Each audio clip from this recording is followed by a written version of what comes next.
Bonjour, bienheureux dans le Seigneur. Vous n'êtes pas sans savoir que la désobéissance ou le péché est à l'origine de notre destruction.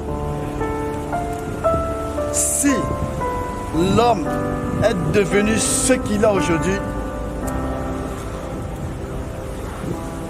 c'est parce que en lui, il y a le péché. Le péché a fait de lui un mortel et non immortel.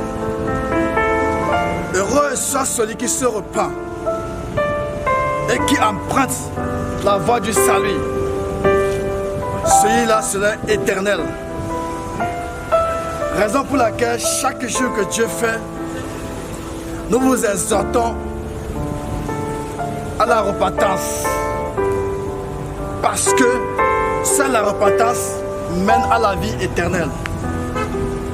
Et c'est le péché qui nous amène à agir parfois de telle ou de telle façon, sans savoir la cause motrice de nos agissements. Nous sommes devenus charnels. Pourquoi? Aujourd'hui, des gens cherchent la mort de leur prochain. Parce que la parole n'existe pas en eux. Si la parole existait en vous réellement, je parie que vous devez connaître le langage de Christ. Et si vous connaissez le langage de Christ, vous serez libérés de tout péché. Votre cœur sera nettoyé. Et vous deviendrez purs et saints. Maintenant, comme la parole n'existe pas en vous, c'est pour cette raison bien précise que l'homme se lève contre son prochain. Il devient loup pour son prochain.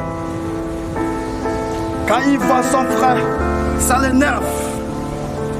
Il dit, lui là, je ne veux pas lui voir, sans cause. Tu formes les complots contre ton frère, de même sang, de même religion, de même nation, de même relation. Tout ceci vient de quoi? Du fait que nous avons désobéi à Dieu. Mais maintenant, le temps est venu que vous allez cesser des complots.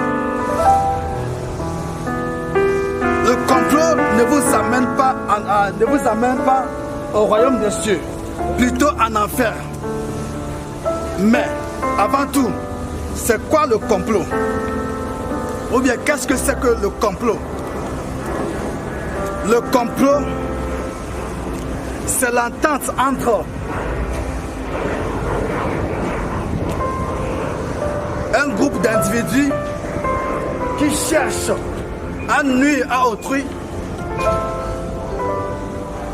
ou bien à détruire la vie d'une personne parce qu'en eux, il n'y a pas l'amour du prochain ni l'amour de Dieu. Et la vérité non plus n'existe pas en eux. C'est pour cela qu'il peut chercher la mort de l'autre par le bien du complot. Ou encore, c'est l'attente entre des gens sans foi ni loi, dépourvus de l'amour de Christ ou l'amour de Dieu ou encore l'amour du prochain. Et qui amène à détruire ou à tuer leurs semblables par trahison et par la haine. Donc, nous notons ici que non, la haine, la trahison, la jalousie sont la base du complot. Quiconque fait le complot est un homme qui n'est plus avec Dieu. Il va vous dire, nous sommes en train de s'amuser. Voilà le langage. Nous sommes en train de s'amuser. Nous nous amusons. On fait seulement des blagues. Mais entre-temps, il est en train de donner la mort à son prochain comme ça. Ne participez pas à des complots. Ne participez pas à des complots. Hier, quand les Juifs avaient vu le changement de Paul, ils ont amené son frère, Ruben, à le détruire. Pourquoi? Parce qu'il y avait en eux la haine, la jalousie et la trahison. Et Ruben, qu'est-ce qu'il a fait? Il a jeûné. Il jeûne même, hein? Ce sont des chrétiens. Il jeûne même.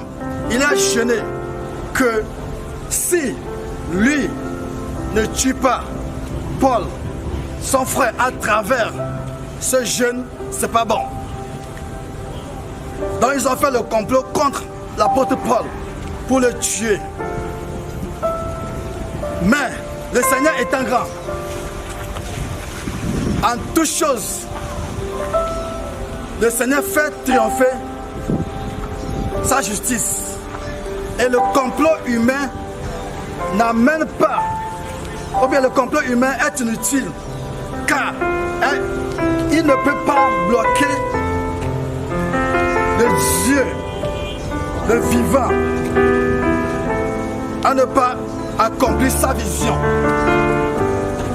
Je vous le dis, c'est la vérité. Ni l'ouragan, ni le vent violent, ni le soleil, ni l'obscurité ne peut aucunement pas bloquer Dieu à ne pas accomplir sa vision dans ta vie. Quel que soit le cas, il triomphe toujours. Mais toi qui aimes le complot, je te le dis, que tu te donnes la mort inutilement. Donc, c'est pour ça que vous allez voir un jour comme ça, les Juifs amener la femme adultère devant Jésus. Ils l'ont amené. Il dit, Seigneur, voilà, c'est toi qui connais tout. Voici cette femme, elle a commis l'adultère. Que penses-tu de lui? Pas le complot. Parce qu'il veut le lapider. Jésus ayant vu ça, il dit non. Si parmi vous, celui qui n'a jamais péché, qui prend la pierre premièrement et le lapider, ce sont eux-là qui venaient coucher la femme là. Ce sont eux-là qui commettent l'adultère avec cette dernière. Et ils se soulèvent en tentation contre Jésus à travers leur complot. À travers leur complot. Est-ce que la femme peut-elle commettre l'adultère seule? La femme ne peut pas commettre l'adultère seule. Il faut un homme à sa présence. Maintenant, vous venez avec la femme seule. Où est l'homme? On ne sait pas. Donc, ce sont eux-là. Et ils sont éparpillés. Chacun a pris sa route. Donc, j'aimerais te dire que non. Le péché ou bien le complot n'est pas quelque chose de bon. Que si tu fais quelque chose de bon, ce n'est pas le complot. Sois fraternel. Il faut avoir l'amour en toi. Sans l'amour peut pardonner le péché. Quiconque aime le complot est éloigné de Dieu. Il n'est pas l'enfant de Dieu. Qu'il soit religieux, qu'il soit pasteur, qu'il soit apôtre, qu'il soit disciple, qu'il soit diacre, qu'il soit ancien de l'église, qu'il soit évêque, archevêque, qu'il soit quoi que ce soit, tout ce que peut représenter Dieu. Ce n'est plus de Dieu. C'est pour cela qu'à la fin, on va vous dire, vous allez dire que non, n'avons-nous pas prophétisé à ton nom, n'avons pas cherché les démons à ton nom. Et le Père vous dira, je ne vous connais pas. Je ne vous connais pas parce que c'est vrai. Vous avez prêché avec la haine dans le cœur. Vous avez prêché avec la trahison. Vous avez prêché avec le mauvais cœur. Et quand tu les vois, ils aiment aussi l'enquête. Ils courent, ils marchent derrière toi. Ils font l'enquête. Quand tu les vois, dès que tu les vois, ils regardent comme ça. Ils prennent la fuite. Parce que tu l'as vu. Ouais. Ils aiment l'enquête. toute leur vie, c'est l'enquête. C'est pour cela que tu peux attendre parler le général que non, Rome est au courant de tout. Ton frère Ruben et ton frère Paul est là. Tue-le. Vous voyez?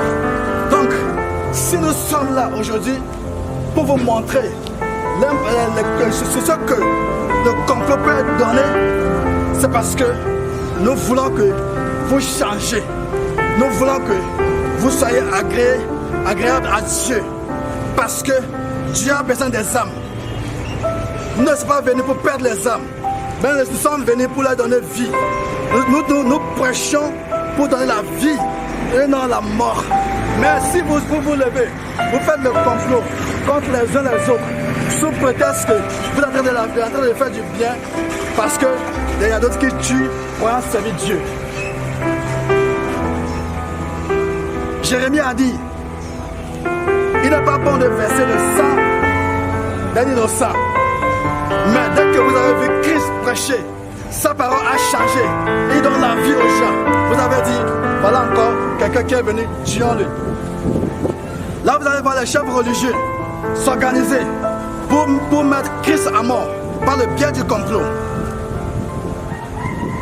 C'est ainsi qu'il pouvait inciter Judas Iscariote, qui est un suiveur lui aussi, qui dit non, qui suit Christ, mais qui n'est pas affermi, qui se lève un bon matin pour trahir son maître, le roi des rois, à cause de 30 pièces d'argent.